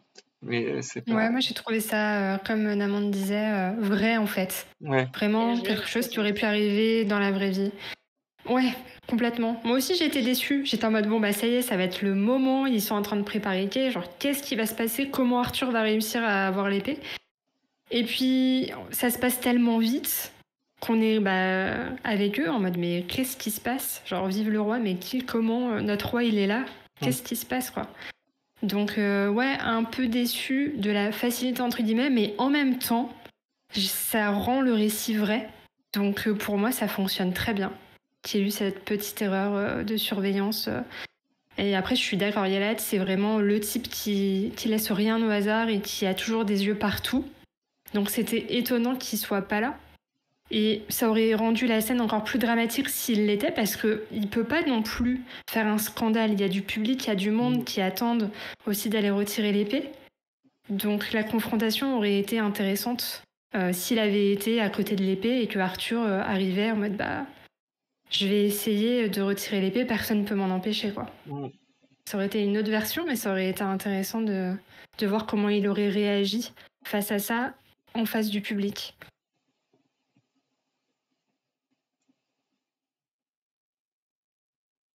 Mm. Et Galad, du coup, alors, qu'est-ce que vous en avez pensé? Enfin, moi je l'ai bien aimé comme personnage. Je l'ai trouvé assez grincheux, Mm. mais c'est le genre de personnage qui a rien besoin de prouver, quoi. Il a déjà fait ses classes, il est sarcastique, il sait ce qu'il veut dans la vie, quoi. Je te rejoins et je me demande si des fois c'est pas un peu too much. Pour qu'on s'y accroche en tout cas.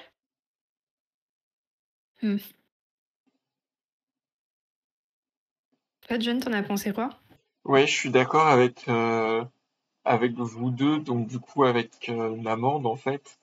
Euh, je me suis demandé en fait un peu tout du long. Je trouve qu'il flirte un peu avec la limite entre le personnage. Bah pareil, en fait c'est aussi c'est un peu aussi un cliché.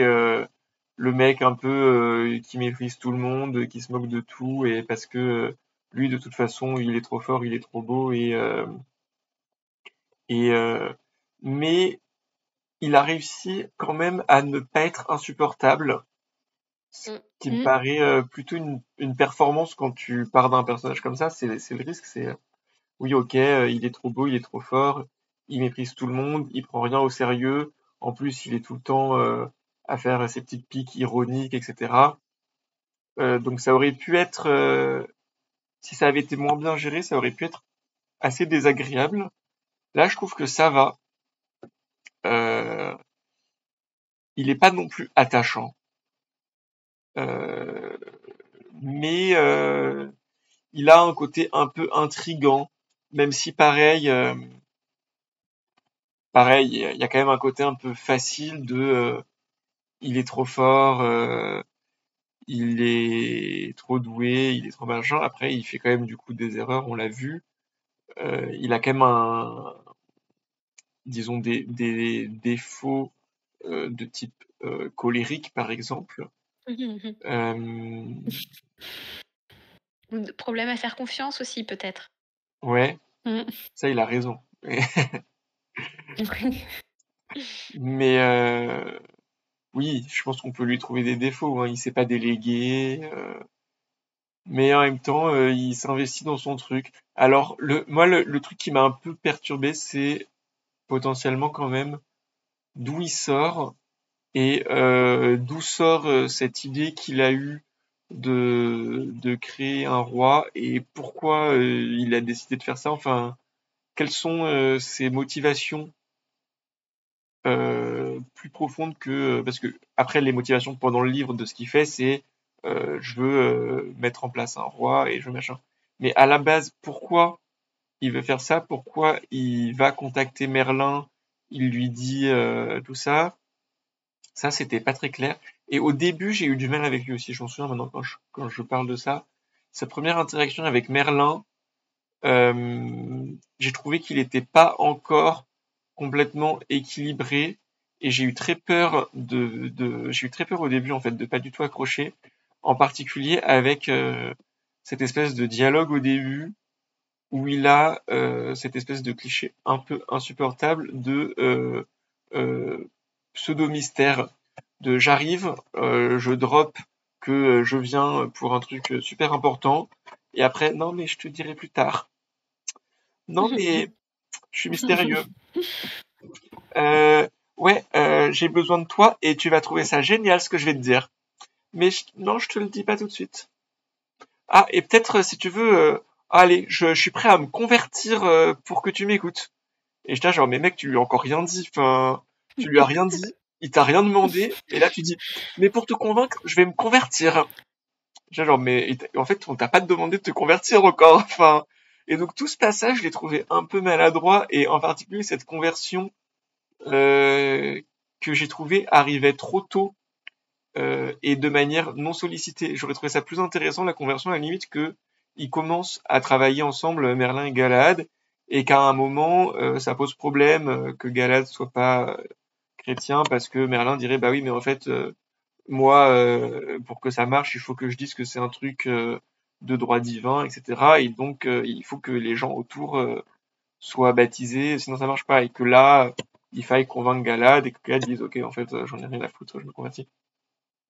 Mais ouais tout ce début j'ai trouvé était un peu maladroit un peu pas encore comme Bambi qui sait pas marcher sur ses pattes et puis après j'ai une métaphore toute pétée mais après il a pris confiance et après ça s'est mis en marche ça a démarré et là ça après ça roulait mais le début ouais, j'ai trouvé ça un peu maladroit. J'avais oublié. Ça m'est revenu en parlant là. Je me suis dit, mais c'est vrai qu'au début, j'ai pas du tout aimé en fait cette première interaction entre Galad et Merlin. Je sais pas si ça vous avait marqué vous ou si c'est que moi. Non, ça Non, ça m'avait. m'avait pas spécialement marqué. Vas-y, Namande. Non, non, vas-y, vas-y. Ça m'a pas spécialement marqué. J'ai trouvé ça très facile aussi parce que finalement, au début, en tout cas, on sent que c'est un personnage assez fort de caractère qui se laisse pas marcher dessus, mais pour autant, il est ok de se convertir immédiatement et de suivre cette religion-là entre guillemets, tout en étant très satirique envers Merlin.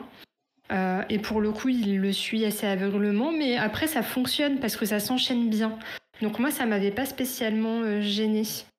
C'était encore pour moi le début de l'histoire, donc oui, c'était facile, ok, il se laisse faire, ok, il reste mystérieux et tout, mais je me suis quand même laissée embarquer, ça m'a pas gêné. Moi, j'ai un petit peu tiqué, effectivement, sur le dialogue, sur ce qui se passait, mais j'ai plus tiqué en me disant: «Oh là là, ça a l'air d'être le personnage principal, Galahad, et j'ai peur de le détester». Mm. Mais au final, pas du tout. Il était bien dosé, heu et puis j'ai bien aimé, enfin, à la fin, tu termines avec justement ces Myrdhinn, tout ça, enfin, il était intéressant pour lancer la machine, ce chapitre. Juste, j'ai eu peur de détester Galahad. Mm. Oui, moi Ouais, aussi. Ouais. pareil. Il y a ouais, un peu insupportable au début et ça se calme un peu après. Mm. Si effectivement tu te demandes quel est le plus grand motif, le pourquoi, d'où ça vient. Oui, d'où ça lui sort cette idée. Mmh. Un beau jour, il s'est dit, tiens, je vais aller voir cet abbé et on va créer un roi. Peut-être Ok, on aura un petit flashback dans le tome 2, peut-être. de savoir du pourquoi du comment, ce serait intéressant. Mm. Oui, de savoir d'où il sort. Parce que pareil, alors bon, ça, je me rends pas compte de à quel point c'est crédible et logique ou pas, mais que comme par hasard, tous les meilleurs chevaliers de Bretagne, c'est des gens qu'il connaît, qu'il peut aller récupérer. Bon. Ça, après, je me suis dit, bah en fait, c'est pas forcément les meilleurs, c'est juste les meilleurs que lui connaissait. Et du C'est ce coup, que je me dis. Ouais, pareil.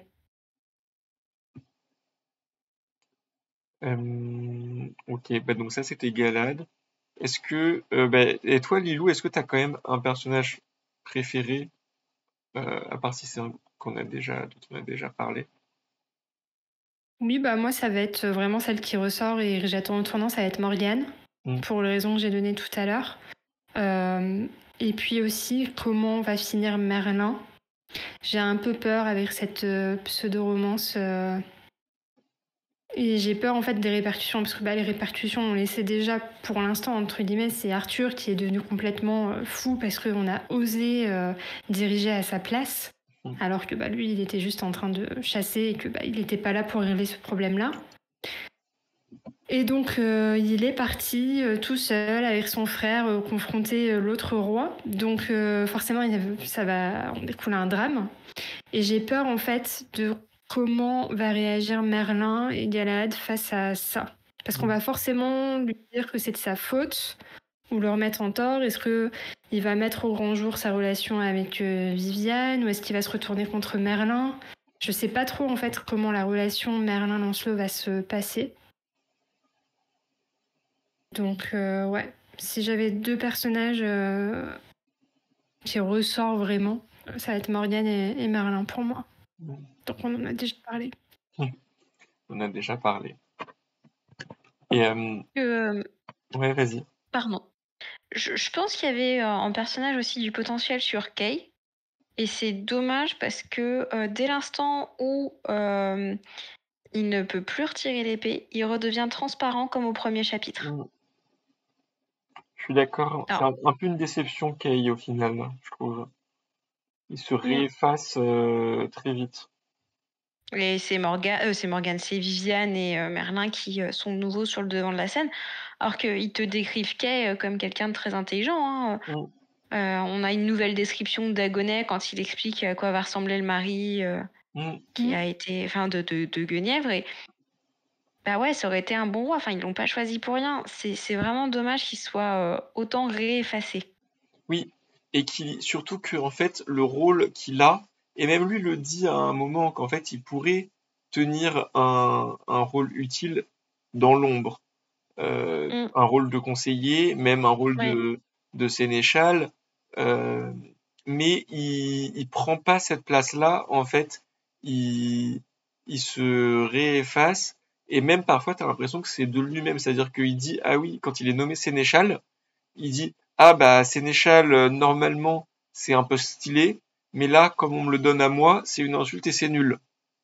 Là j'avais envie de dire bah en fait c'est le même poste c'est tu peux te dire aussi que ok peut-être que Arthur quand il te le donne tu peux l'interpréter comme il fait ça pour se foutre de ta gueule si tu veux mais en fait personne t'empêche une fois que tu as ce rôle, de le tenir, de le jouer et de le faire bien et de profiter de la place que ça te donne et du statut que ça te donne et des pouvoirs que ça te donne.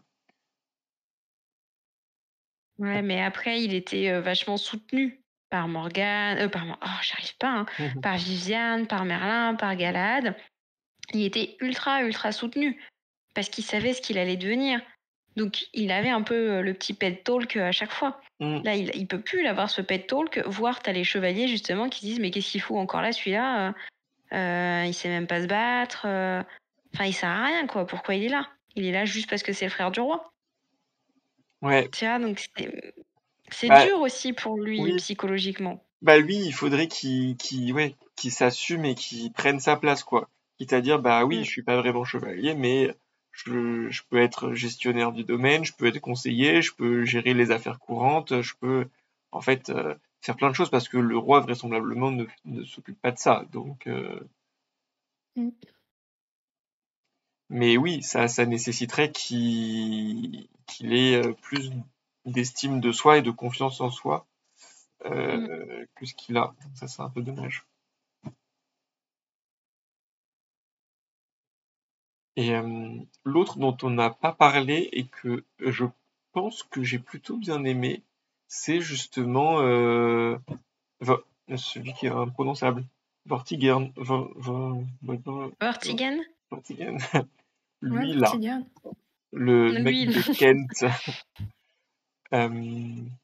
qui lui, j'ai trouvé, était assez intéressant aussi dans son approche, également très terre à terre et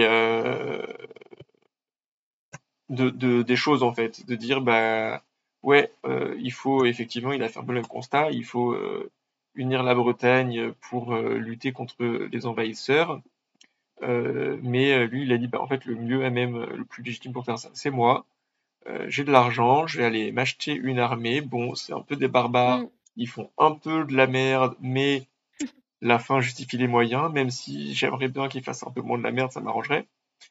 Euh, et, euh, et du coup, ça en fait un personnage assez intéressant, j'ai trouvé. Et voir comment il va interagir avec, bah déjà avec Arthur, parce que même dans le dialogue avec Arthur, il reste un personnage intelligent, un personnage qui a un sens Mm. politique, un sens diplomatique, qui se fait complètement insulter par l'autocar. Mais du coup, lui, je pense que je l'ai plutôt bien aimé, ouais, et j'ai un peu envie de voir qu'est-ce qui va devenir, comment ça va se passer ces relations entre les deux royaumes. Oui, parce qu'il est très lucide. Il voit bien que Arthur, il a été mis là en tant que roi, mais qu'il fait pas le poids face à lui, face à tout ce qu'il a conquis. Et il voit que c'est juste une invention. Il est très lucide face à la situation et c'est un homme très intelligent. On le voit dans la discussion avec Morgane et on le voit en plus quand il se fait insulter par Arthur à la fin. Donc ouais, comme toi, John, j'ai bien aimé et très intéressant. Et hâte de voir ce que ça va donner. Quelle stratégie en fait il va adopter face à Arthur. En plus, ils sont en train de discuter au niveau des. Bah là, il déclare la guerre carrément à Vortigern. Donc, est-ce qu'il va la jouer stratège pour apaiser Arthur ou il va se venger et il va se dire bon bah je vais reprendre la couronne par la force parce que de toute façon c'est ce qu'il veut actuellement. Donc Mais au-delà de c'est ce qu'il veut actuellement, il a un discours à un moment donné avec les jumeaux. Comment ils s'appellent? Les jumeaux de Il y a l'enfer, là. Orsa les et jumeaux. ouais, les jumeaux de l'enfer, où en gros ils font comprendre, mais en fait tu les tiens par la peur, les gens. Mm. Et lui il se rend compte que ok Arthur, en fait, il est aimé par le peuple parce que on en a fait un symbole. Euh, Lui s'il peut pas être ce symbole-là, faut que ça marche par la peur, Mm. par la peur, par la guerre. Et est-ce qu'il va vraiment entrer en guerre avec Arthur alors que il a besoin de ces forces-là pour conquérir le royaume et mettre les Pictes dehors? Je suis pas sûre parce que lui, il était en train de partir sur la stratégie quand même de je fous la merde avec Mordred, je casse le symbole justement. Mm. Mm. Et je pense qu'il veut casser le symbole aussi, peut-être parce qu'il a pas envie de faire peur. Ouais.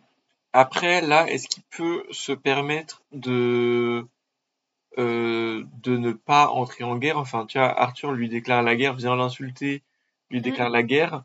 Est-ce qu'il peut se permettre de dire, de faire en sorte qu'il n'y ait pas la guerre parce que ça veut dire s'aplatir, etc. Je le vois pas faire ça non plus, donc Est-ce qu'il peut pas provoquer un duel dans ces cas-là? bah je sais pas. Ou alors ramener ses armées, mais pas lancer les combats, faire un peu preuve de force, et là avec Mordred de l'intérieur, essayer de déstabiliser Mmh. tu vas déstabiliser la politique intérieure tout en ayant un ennemi extérieur Mmh. puissant et en surnombre pour essayer de dire aux gens bah débarrassez-vous de ce tocard et mais c'est vrai que c'est assez Ouais, il faut voir parce que ouais. entre au moment où Arthur déclare la guerre à Vortigern, il y a l'enfant d'Arthur qui arrive à Camelot. Mm. Donc, en effet, est-ce qu'il va... Je le vois pas plier, je le vois pas ne pas répondre à Arthur, en fait. Parce que c'est pas dans sa nature non plus de se faire marcher dessus. Mais en même temps, s'il a déjà établi un plan en mode, bah, on va montrer au peuple et aux gens que bah, Arthur, c'est juste une grosse blague et qu'en plus, bah, regardez, il est pas si divin que ça. Il est pas si parfait en tant que roi parce que bah, il y a son passé qui revient. Je sais pas trop quelle stratégie il va adopter face à ça. Mais il aurait le droit aussi d'attaquer Arthur parce que c'est lui qui est venu l'insulter Bien et sûr. lui déclarer la guerre. Donc, ouais. C'est pour ça que le tome 2 fait très envie là, de le Ouais. lire à la suite. De voir comment ça va se dénoudre. Se dénoudre. Oh, c'est une cata ce soir. Oh là là là là. Oh, je me sens tellement moins seule, je suis désolée. Je pense que le service entre se dénouer et se résoudre, Oui. ça Mais donne ça, donc se ouais. dénoudre. Je comprends. Donc oui, voir comment ça va se dénouer cette affaire. Surtout que je trouve, alors moi je suis pas un expert de tout ce qui est geste arthurienne, mais j'ai l'impression que autant les mythes fondateurs et le contenu on le connaît bien, autant les résolutions c'est plus vague en général, j'ai l'impression. Enfin, comment ça se résout ces histoires? Bah, de mémoire, t'as Mordred et Arthur qui s'entretuent. Hein. Ils s'entretuent? Ok. De mémoire. Donc voilà. Spoil, super Namande, merci. Mais ça se trouve, ce sera pas ça. Ça se trouve, C'est ce peut-être sera pas ça. métaphorique. L'auteur va peut-être revisiter. Oui, oui, oui. Ouais.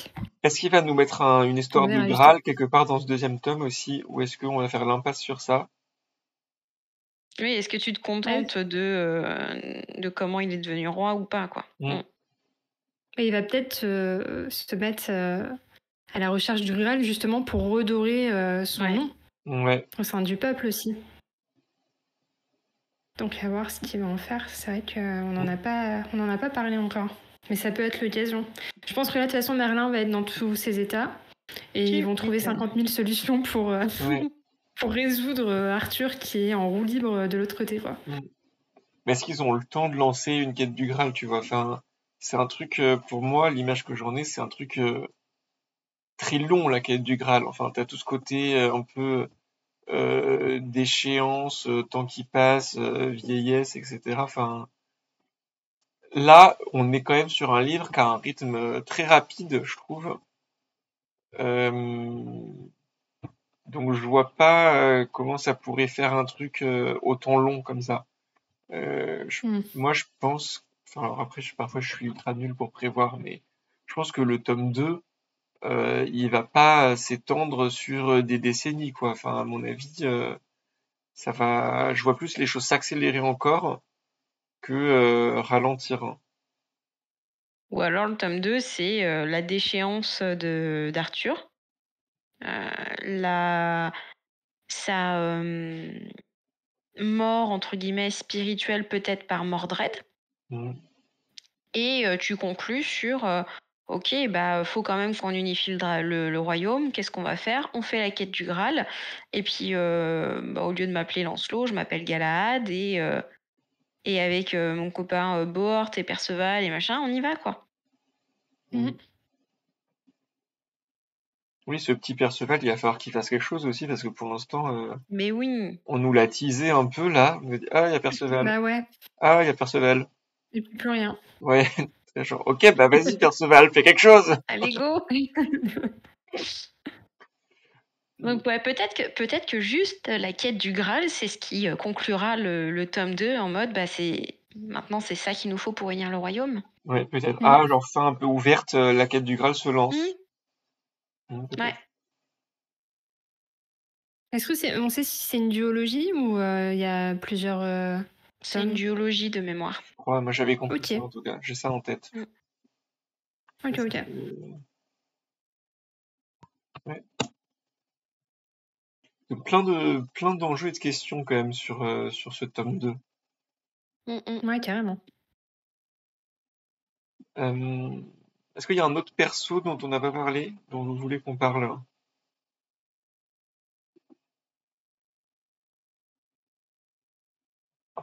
On a fait un peu le tour, hein. Bah ouais, je Ouais, pense. je pense. Hein. À part si vous voulez parler Je un peu plus pense. je sais pas, des chevaliers, de Tristan, de Gauvin, de... Non, pas spécialement. Non. Bah non. Et est-ce que vous avez alors une scène préférée ou une scène que vous voulez qu'on débriefe en tout cas? C'est bête, hein, mais moi j'ai bien aimé justement toute la partie où il y a Excalibur qui est à portée et que t'as tout le monde qui vient pour essayer et que ça fait un peu... t'es en bas de la tour Eiffel et on te vend tous les petits goodies, il y a les camions pour te vendre de la nourriture, enfin...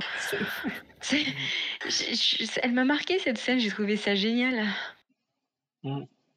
Et surtout, moi j'ai trouvé ça bien trouvé aussi, parce que pour le coup, c'est une des questions que je m'étais posée, donc quand ils font cette épée et cette épée dans l'enclume, et j'étais là, mais comment ils vont faire le switch? Enfin, et vraiment, je les voyais pas se retrimballer l'enclume de partout.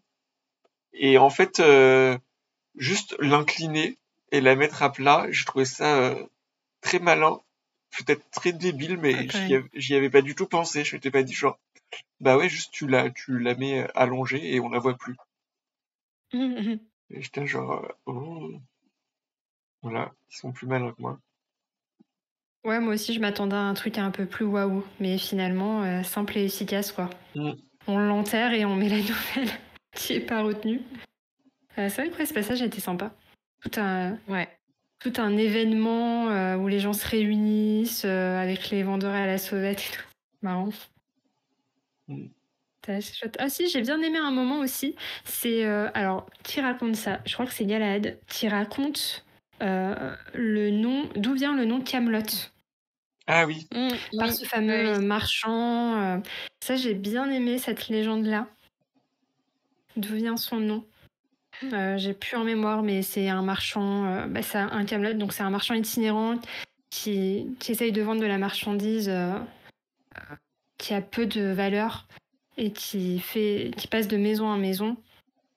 Et donc il y a tout un truc avec ceux qui ont ouvert la porte à cette personne-là vont au paradis.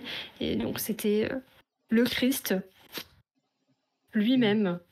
Je pense que C'était assez bien Merlin. raconté.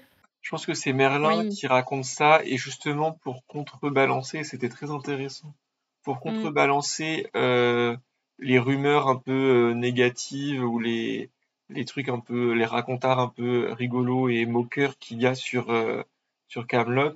Et donc il raconte ça, je pense, au maître d'œuvre ou un truc comme ça, au chef de Oui, c'est chantier, ça. pour pour faire une espèce de contre-légende, pour mettre une histoire positive au Redorer château. l'image quoi Ouais. de Camelot. Mm. Et Mais c'était comme il y a un encore un moment donné... exemple. Ouais. Ouais, comme à un moment donné aussi, il parle du dragon ou des fantômes, enfin je sais plus, mais toutes ces petites légendes, Mm. toutes ces petites inventions sont assez chouettes. Et enfin, de l'autre côté, quand Arthur, lui, raconte qu'il est le fils du roi Pendragon, du royaume de l'ogre, etc., c'est assez drôle, c'est pas du tout crédible, justement. Mm. Contrairement à Merlin qui met juste suffisamment peut-être de vérité, d'éléments crédibles pour qu'on y croit. Ouais. Je pense qu'il y a le côté aussi de la source. C'est-à-dire que les gens ont plus envie de croire Merlin, qui est un abbé, qui a du charisme, qui est respecté, que Arthur, dont en fait les gens ont envie de se moquer. Enfin, tous les moments où ça nous est présenté par des gens qui voulaient décrédibiliser ça et dire ah regardez, il est ridicule, il s'est inventé un père roi et un royaume qui n'existe pas. Mais ouais, c'est marrant de voir que la la rumeur c'est vraiment une arme à double tranchant quoi, et que Merlin s'en sert très bien. Ouais. Pauvre Arthur, il m'a presque fait un peu de peine dans ces moments-là, jusqu'à ce qu'il redevienne insupportable. Et moi, j'ai bien aimé la scène avec le forgeron, justement, après qu'ils aient amené l'enclume, et où tu te demandes, enfin moi, je me suis demandé si Galad allait le tuer ou pas.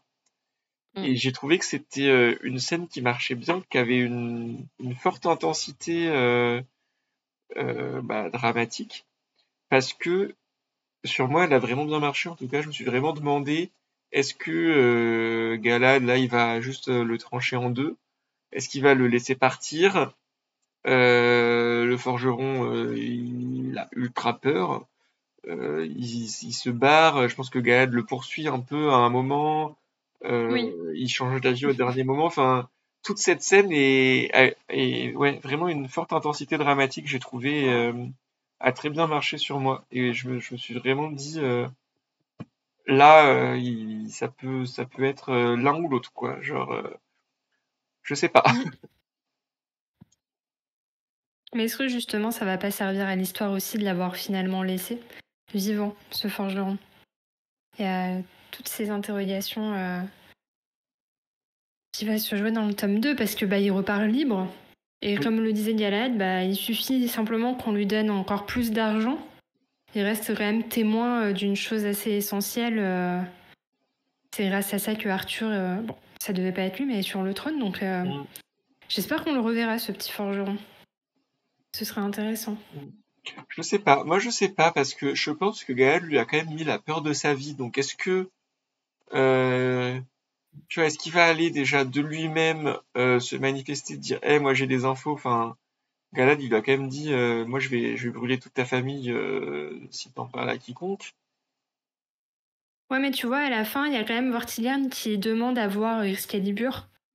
Oui. Et Arthur qui se vante que ça a été fait par un des meilleurs forgerons, etc. Donc, je me suis dit, tiens, est-ce que Vortigern, il va pas justement Ouais, aller non. chercher du côté des bons forgerons? Et puis, bah, je pense qu'il est assez impressionnant aussi pour faire pâlir le forgeron Mm. lui-même.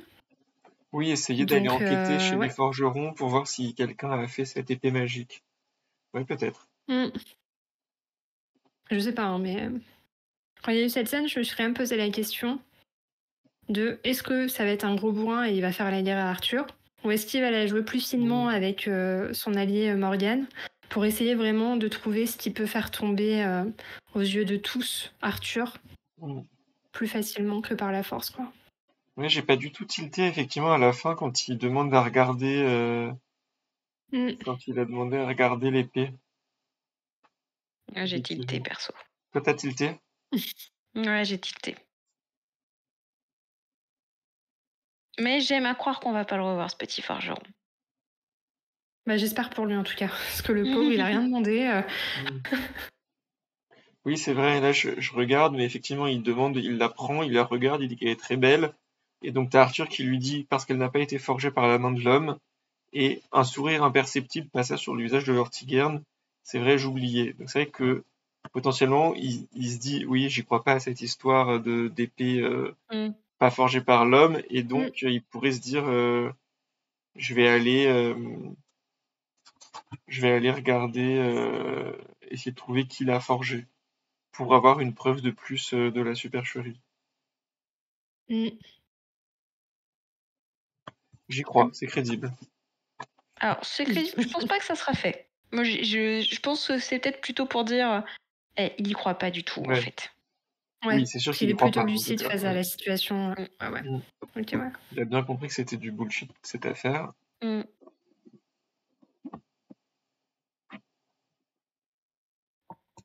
Il y a une autre scène dont vous vouliez parler ou un autre truc dont vous vouliez parler, dont on n'a pas parlé encore?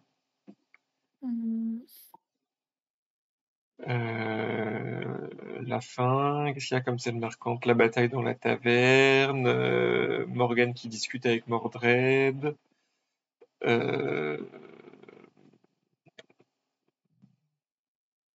Non, on a fait le tour des trucs intéressants. Ouais, je pense, hein. Nos attentes pour la suite, on en a bien parlé aussi. Je pense que les gens qui nous regardent, si vous nous avez su jusque-là, vous avez bien compris qu'on a quand même plein d'interrogations sur la suite, sur comment tout ça va se dénouer, se résoudre, Exactement. se conclure. Du coup, on est d'accord que vous lirez toutes les deux le tome 2? Oh oui. Ouais, bah moi je vais l'enchaîner là. Ouais. Dès ce soir, je vais le commencer, je pense. Ah, stylé. Tu pourras nous dire, sans nous spoiler, tu vois, ah, alors, c'était bien, c'était pas bien. Ouais, Moi, carrément. comme vous l'aurez compris, je vais pas le lire tout de suite vu que je suis sur Onyx Storm. Ouais, Oui. ta Donc, recommandation en avance. C'est ça. Voilà. Et moi, bah, je vais pas le lire tout de suite non plus parce que je vais d'abord lire Metal and Bone pour le MMA du 11 février, n'oubliez pas.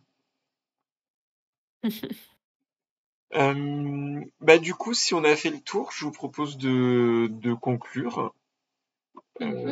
Donc, bah, si vous nous regardez toujours, merci de nous avoir suivis. N'hésitez pas à nous dire ce que vous en avez pensé, ce que vous avez pensé du livre. N'hésitez pas à venir en discuter avec nous, par exemple sur le forum de la garde de nuit. Nous, vous l'aurez compris, on a quand même globalement bien aimé ce livre. Et voilà, on vous retrouve prochainement au cours du mois de février pour Metal and Bone et pour Nevernight. Et puis ensuite en mars, et puis ensuite en avril, et puis tout le temps. Et puis sur le forum et les réseaux de la garde de nuit aussi. N'hésitez pas à venir discuter avec nous. Et en attendant, on vous souhaite une bonne soirée. Merci pour votre écoute. Merci Lilou et Namande pour cette discussion. Et, Merci à vous deux. et à bientôt. Et merci de nous avoir écoutés. À bientôt. À bientôt.